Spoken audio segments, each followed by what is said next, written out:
I'm here with Wolf and Company. I've been with Wolf and Company for about 8 years now, and looking forward to speaking with everyone here on Stoics and cybersecurity, crypto security awareness. I think when I was thinking about coming up with this presentation, over the last couple of years, I've been really trying to promote understanding cryptocurrency risks, the risks to investing and the risks to some of the technical security areas that can be potentially exploited by individuals or large groups that can lead to a lot of really big problems. So I think it's important to start off by saying that this is not financial advice. I'm not a financial analyst. I think that kind of goes without saying. We're going to be maybe wading into the waters of things that are financial related, but frankly, you don't want to take advice financially from me. And we'll be talking about controls and security. But crypto is a really big space and a great opportunity for people to make investments that could hopefully lead to great returns in the future. And understanding the risks of that from a risk management standpoint, from a cybersecurity standpoint, it's just going to give you better comfort and better understanding of really what you're investing in. So that's what we're going to be talking about today. So I really want to thank Sands and everyone for having us here. I've been fortunate to work alongside many other partners at Wolf and Company to evaluate risk management practices within cryptocurrency and crypto security risks. And so today what we're going to talk about is those level of areas. So I think the first thing was, so what about the Stoics? Why are we talking about them today? And we're going to kind of go back in history and to talk about a little bit of philosophy and what that means for the industry and for the marketplace and how you can kind of utilize some of those principles for yourselves. Once we kind of get that foundation, I think we're going to talk about, what has been happening over the last few years in crypto crime and how that's changed and how that could potentially impact companies, small businesses, individual investors, and the like. Once you understand the potential risks and loss from cryptocurrency, I think you're going to start to recognize that there's good ways that you can make better decisions and better understand how you can protect yourself, how you can protect your company or your business from potential risks that could be fraudulent or crime related. And really, after all of that, I think we're going to bring it all together. We're going to talk about what's the impacts, what are the risk drivers for the future, and how we can support that. So let's get started. So I think I've kind of talked a little bit about myself. I'm a manager at Wolf and Company. I spent a lot of time doing risk management practices and have recently forayed into cryptocurrency and digital assets. Let's talk a little bit about from here the Stoics. Let's go back almost 2,000 years ago, and I think one of the biggest things when I think about what makes people get concerned or uncomfortable about new opportunities from a financial standpoint or high exposure risk. They get really uncomfortable and sometimes they don't want to touch it after they've been hurt or they've received some losses and things of that nature. But how do you manage that? How do you feel about that? So the Stoics believed in composure and just action through both the good and the bad that's brought on in life. So many of you may not know the Stoics. I like to do a little bit of reading, and our friend Marcus Aurelius from 171 AD said, "It is essential for you to remember that the attention you give to any action should be in due proportion to its worth, for then you won't tire and give up." Maybe I'm sure many of you have maybe just stepped away from the market, or you're uncomfortable because of the unknown. And that's something that I think we need to talk about is, as you learn more about the marketplace and some of the exposure that you're looking to set out into, there's certain things you need to better understand. And once you kind of get that understand, you can kind of control how you feel about it and the way that you can measure up to your support. I think, thousands of years later, you may remember, in the 1990s, don't sweat the small stuff, or don't cry over spilled milk, or kind of the new quipisms of Stoic philosophies that I think we'll be kind of working our way through today. All of this kind of really gets bottled up into just understanding, what can you control about the individual investments that you're investing in? How can you understand it? What can't you control that helps you to, feel a little bit more comfortable, put your head on your pillow late at night and sleep easy, knowing where you stand. So the status of crypto crime, we're in a really interesting position right now, and a lot of the things that we're going to be talking about today are going to be coming from Chainalysis's crypto crime report that came out around March of this year. So I think it's important to recognize that some of the the newspaper articles that you've seen recently, things like Terra Luna, things like Zcash, or the areas around there, it hasn't it's exactly establish itself in these sorts of charts in our discussion points, but I think it's important to recognize that these are still things that you need to consider. These large scale, billion-dollar operations that have kind of fallen through the floor recently, and a lot of these things may potentially be crime related up to a certain point, and if not, fraudulent and with the lacking of regulatory backing, can become very problematic for people that may not necessarily understand some of these risks. So in this crypto crime report, there was a lot of really interesting things that came from it. And I think it's important to kind of level set that crypto crime was at an all-time high in 2021. So if we were to take all of the crypto transactions that occurred on all of the exchanges and between all of our parties, there was about $16 trillion in transactions that occurred in 2021. Huge amount of transactions. What is interesting to take away from that is that about 0.15% of all of those transactions, so a pinhole essentially, was considered fraud and considered crime. And a lot of that, what you'll see here between the six or seven essential areas, has really changed and has really started to reform the different risks of, from the 2018, which is, the early days of the first boom of crypto up through today, where really you're starting to see a lot of stolen funds kind of re-entering that market for various reasons. And that's going to be a large basis for why does that occur? Why are people starting to get duped by having their funds stolen? It's no longer ransomware. So as you can see in 2020, the predominant area and value of change in 2020 was mostly ransomware.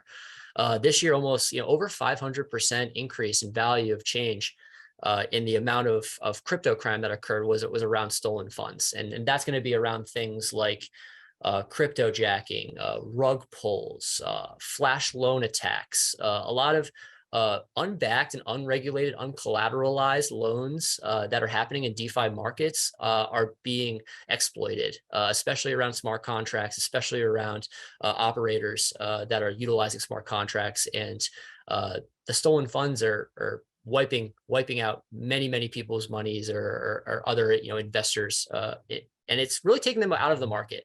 So I think when we talk about going back and connecting the Stoics, is this market something that people are comfortable with investing in, and do they understand what those risks are? And we want to make sure that despite the crime that might be occurring, it's a pinhole, but understanding that pinhole and understanding where those pinholes are coming from, I think is a really critical aspect of the areas that we're talking about. So I think another really important aspect I think we need to talk about is cyber criminals. The amount of percentage of value has also really declined over the last year or so. So if you're looking at this from 2020 to 2021, cyber criminal administration has really fallen, and to be honest, ransomware has actually declined. So ransomware is not really a huge percentage increase, but I think we're going to talk a little bit further today around ransomware and the amount of ransomwares that are being utilized, despite the fact that it's not an exploitable high scale percentage change of exploitable potential in all of these transactions. So ransomware is still a significant component. And I think I want to highlight that despite there not being a percentage stake increase in the prior slide, it is still a very significant component of the crime overall. So when we talk about risk, what are the potential likelihood and impact drivers for a criminal to exploit?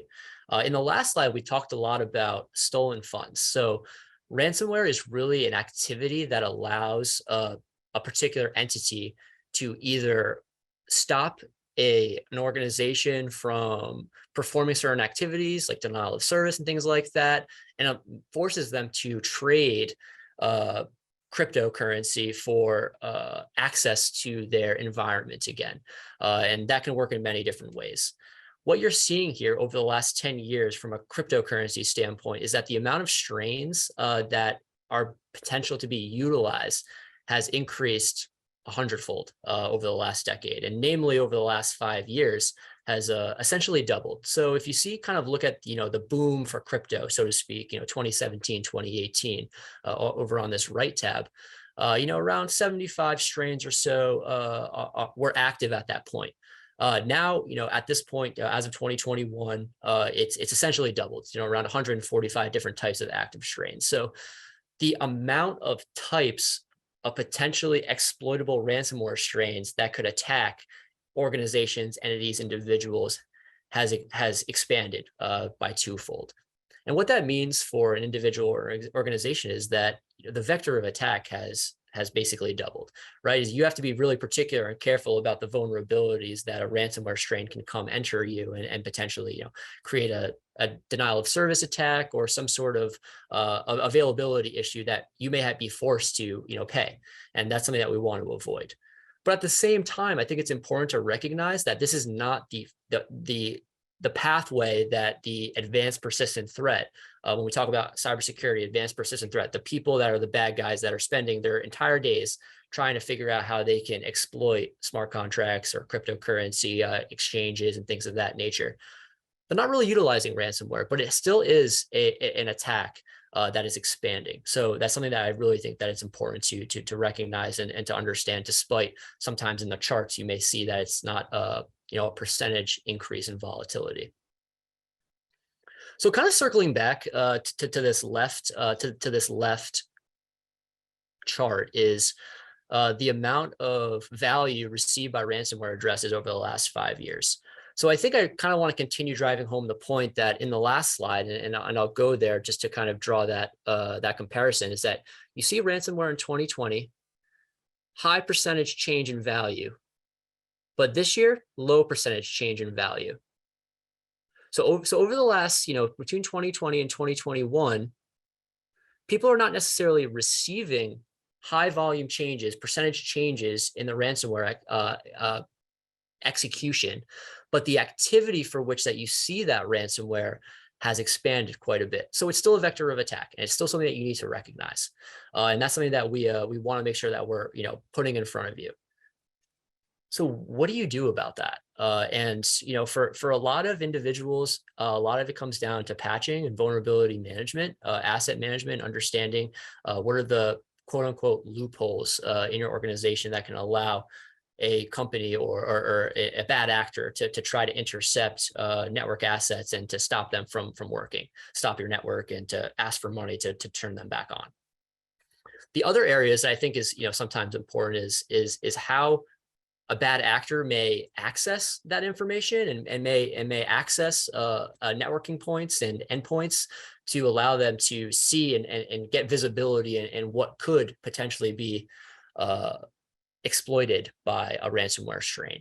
So I think, over the next, 10, 15 minutes, we're going to start to talk a little bit more about authentication, multi-factor, and, what is that, that first point of entry for a potential bad actor to get access and to build a foothold that could, eventually build to ransomware or other attack vectors.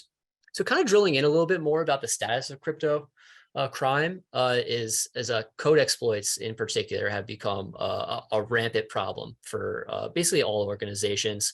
And it's really about the speed of which smart contracts have changed. So for maybe some of the new folks to the industry or to cryptocurrency, is that tokens and cryptocurrency in general are all backed by blockchain technology, and that blockchain technology can process transactions utilizing a smart contract, and that smart contract allows to immutably create a relationship between a transaction of two parties. So if I want to make a trade with John Doe, there's going to be a smart contract that has all of the particular functions of what that particular trade will be. It can be a contract between money, between different assets. It can be a contract on a variety of things. And the smart contract is meant to position that transaction immutably forever. However, sometimes smart contracts don't always function as intended, much like a vending machine, right? Is that everyone, when they step on to a vending machine, they expect to punch in your 2 digits and you expect to receive the Reese's Pieces. Sometimes when you punch in that digit, it gets hung up, or sometimes it'll release 2. Sometimes you can shake the machine and it could release, not only your Reese's, but your M&M's peanut butter, or, a mints or anything like that. And what bad actors try to do is try to really understand deeply what it takes to change or to manipulate that vending machine to do what it would like to do. And in that case, what really happens a lot of the times is that they're exploiting the functions of a smart contract and the coding of that smart contract to do as it pleases, or what that bad actor would like for it to do. So what does that look like right now in our current environment? Many of you are saying, okay, so there's some code and there's a smart contract. So why don't you just make sure that the code is sound, and why don't you just make sure you do an audit on that code?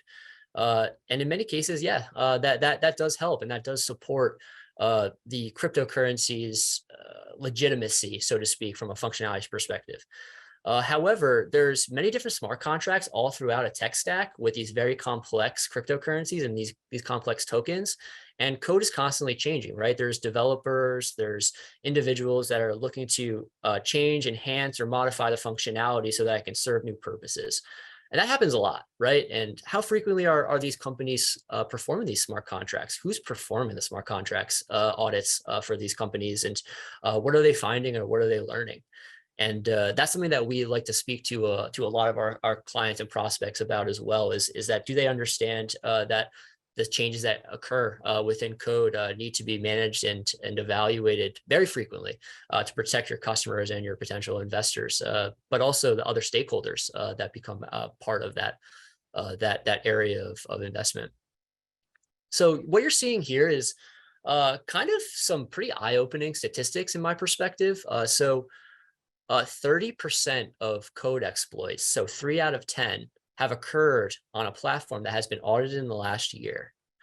So if you have 10 contracts and you were to invest in 10 of them, 3 of them are likely to have a potential code exploit that can be leveraged by a bad actor, despite having an audit conducted. And that's kind of a scary thing to think about. And I understand, kind of going back to my sentiment about kind of keeping people up at night, is like, well, what can I do about that, right? I want to make investments. I want to take a chance, or overexpose, or change my exposure to these areas. What can you do about that? What we always try to speak to or recommend is that a lot of times smart contract audits are public domain. They can provide community access to the frequency, who performed the smart contract audit, when's the next expected smart contract audit, how is it going to be changed, what's the changes to the smart contract. That's in many cases something that you can find online. And that's something I would recommend firstly, is that if you're ever looking for public information, to try to do that homework and to recognize what is the frequency for that review. And just like anything too, when you're trying to do your diligence on third parties or party providers that you may not have a direct relationship with, looking to see who do they work with, who are their subcontractors, who are their providers, is always going to help. And it kind of sounds funny, but in third-party risk management, one of the first things we always talk about is the company's principles. What is the strategic initiatives of the company's principles? What is their relationship to the product? Do they understand what is the security, compliance, and operations of that product? And that goes for any investment, and really any opportunity that you have from a risk standpoint. Is it knowing who you're dealing with, knowing what they're dealing with, and feeling comfort that they have that level of understanding under control.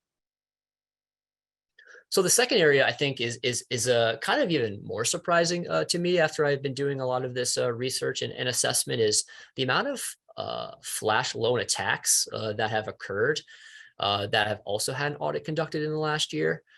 So 7 out of 10 attacks on flash loans have also had an audit that has been conducted in the last year. So many of you may or may not be aware of what a flash loan is, but we've been fortunate that in the cryptocurrency industry, and although it is unregulated, it's allowing some individuals the ability to receive an uncollateralized loan for a short period of time, or under the certain conditions of that smart contract. And that smart contract will evaluate those terms and try to hold it up to its standard. That's the expectation of the smart contract. However, a flash loan attack, what they do is they try to manipulate the price of a particular coin or a token or an asset with a flash loan because it is uncollateralized between different exchanges. And when they can manipulate the price on different exchanges, they can sell and buy assets at widely variable different prices, which can change, the collateralization of many different loans. And this happens, unfortunately, way too frequently. Another aspect of this, again, is really just talking about smart contract reviews, the full tech stack, understanding what is the functions of that smart contract, how can you audit it so that you're getting a full manual review. And I think that's a really important aspect is when you go back to those community assessments and looking at the principles that have helped support smart contract audits. Are they doing a manual review? Are they reading every line, line by line? Are they understanding what is the methodology of how to support that smart contract audit? Are they reviewing, A through Z, all the things that you expect? Those are the things that it just takes, a few minutes and a little bit of extra comfort and research to help, drill down into, is this a potential risk on my side that may leave me, high and dry, or even potentially out of a lot of money. I think it's really important, as we're kind of looking at this chart here, is the volume of code exploits that have increased and the value stolen to DeFi protocols over the last 3 years has basically kind of happened exponentially. As of 3 years ago, there was really no code exploitations. And between 2022, there was about a 40% increase and 52 or 53% increase from there the following year. So if we're talking about bad actors and the advanced persistent threat and what they're looking to exploit, it's the smart contract. It's going to be trying to take advantage of really minute details in code, understanding it very intimately, and then taking high opportunity shots at hurting other people and to hopefully commit fraud and to steal a lot of that value. So I think it's really important to kind of start to talk about, we've understood the status of crypto crime, and we started to speak a little bit more about the risks. And I really want to kind of use this slide to speak more clearly on what are the uncontrollable risks that we have no way of managing them, and it's just a matter of understanding and being comfortable enough that I'm willing to invest or not invest, or also to be comfortable in that decision. But then there's a lot of other risks that you can also control, around authentication and around access management and things like that. So right now, there's billions of dollars in DeFi protocols, and there's a lot of users that are looking to get access to that. But the level of security and the robustness of that security is across an entirely broad spectrum. And a lot of the reasons that is because it's a very fast moving environment.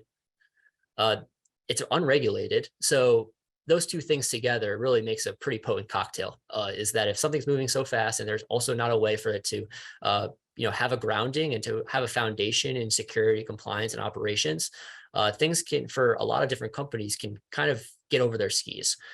And I think I kind of mentioned a little bit earlier, is that sometimes these companies, are backed, are loosely backed by collateral, loosely backed by banking, low market cap, extremely low market cap. So we're talking about penny stocks in some cases, and most of all, and something I even still struggle with is the complexity of these organizations and the complexity of the tokens and the tokenomics. The projects are really difficult to understand, and it's sometimes almost like rocket science. So I think it's something that we really need to start to appreciate a little bit better, and to do your best to recognize and understand these areas that it's part of the market. It's a part of the industry for everybody, and the more that you can better understand or recognize these risks, you're going to probably have a leg up in your own decision making. And that'll ultimately be something that you'll be able to sleep better at night with. Secure technology is the area that everybody has control over, and understanding the technical controls and understanding what it is about the risk, about what makes it unregulated, about what makes it operationally hard to manage at scale. What makes it hard to understand is a lot to do with the subcontracting arrangements. A lot of these companies are operating incredibly lean. A lot of them are sometimes a mix between risk managers, a lot of guys that have been in banking or digital assets for a very long time, and security engineers. And uh, often, sometimes those guys don't have that, that middle ground of risk management, controls, and internal audit structure to help, bridge the gap between how to make this company operate efficiently and effectively, and how to make it money. And I think that's where kind of Wolf and Company and people like us like to come in to talk to these companies and individuals how to bridge that gap so that they can scale efficiently and protect their customers, investors, and other stakeholders. When we do that, we're always talking about things like API configurations, the system development life cycle, smart contract audit, governance procedures, and the way that you manage wallets and how you administer other controls around wallet management and minting and things of that nature. There's a really great resource, which I think I would recommend to anybody as kind of off book, but ISACA has a great standard that they've established that's based off the NIST cybersecurity framework, which essentially covers governance, data integrity, wallet administration, smart contract audit, and data management in really a really great way. And it's very sound. And I would recommend anybody, if they are interested in rolling out a smart contract feature or interested in dabbling with distributed ledger technology, you should start there. And if you ever need any help on that, please feel free to reach out. So, I mean, here's the bottom line. The bottom line is that large DeFi operations need to assess, mitigate, and manage the many security and operational risks that can affect their systems, processes, and customers. I'll say that again. Large DeFi operations need to assess, mitigate, and manage the many security and operational risks that can affect their systems, processes, and customers. It's always going to start with a risk assessment. Do you understand what your risks are? Do you understand the threats that are being brought into your organization, the potential areas of exposure and the likelihood for that exposure that's going to lead to potential compromise, that's going to lead to these threats actually occurring?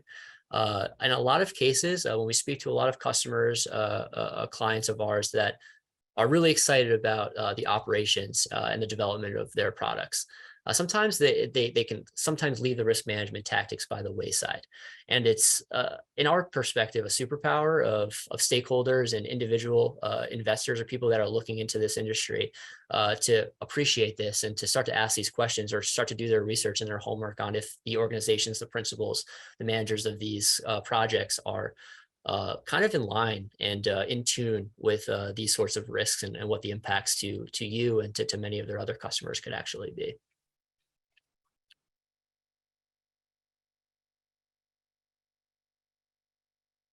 So let's bring it all together. What can you do about it? I think first and foremost is as the Stoics would say is be educated, be vigilant, understand where the different areas of concern could be from, and take that in and to appreciate that. Knowing your investments, knowing the sellers, knowing the contractors that you're working with or that you're investing in and who they work with is so important. When we talked about ransomware and we talked about the sort of fraud that's occurring, a lot of times it's coming from phishing. Try to avoid those links. You've probably heard that so many times. It sounds like a broken record, but these guys are good. It's incredible, right? How they can make it seem like it's coming from such an obvious source or someone you speak to so frequently. It seems like it's them. But when in doubt, throw it out. You can always pick up the phone and call someone if you think it's someone that give them a call. Just make sure that it's what you expected to receive and things of that nature, because all it takes is clicking a link, and it can be pretty dangerous to rabbit hole from there when we talk about how bad actors can kind of receive command and control sometimes with just a click of a link. I also think it's so important, from an individual perspective, if you're investing, it's just understanding the cold wallets and understanding that, outside of your own investment decisions and the choices that you make in the environment, in the industry, is like, how do you actually protect that? And I would recommend anybody to look at multi-signature controls, multi-factor authentication, namely, and how you control and protect not only the assets that you have been processing and maintaining, but when you do decide to take them offline, and where do they go? Who knows about them? Who, more namely, who doesn't know about them? And also, how do you get access to them in the time of need? These are the sorts of things that you should always be asking yourself. First and foremost, am I making the right investments? Do I understand where this stands, where the investments stand? But also, how do I protect that for the future in the years to come? So I think it's, really kind of goes without saying that security contracts, or excuse me, smart contracts have become a high exploit and high likelihood area for exploit for a lot of reasons. Mostly, as I mentioned, is because they change very frequently. They can at times become very complex. They touch a lot of people, and sometimes the people that touch those smart contracts are potentially vulnerable to attack. And these are sorts of things that these companies need to really be considering when they talk about the security and the risk management techniques for the operations of their projects. I think it's always important that you appreciate these areas, and remain vigilant when you're kind of getting into high volatility areas and areas of high exposure. And what's most of all is be comfortable in your decision making, and be comfortable that you've done your research, you've done your diligence. I think for many of you, coming to this really incredible free event, I think is an awesome first step. And I really can't thank Sands and Steve Sims enough for putting this on. I think it's really been a great day, and I'm looking forward to the rest of the events. So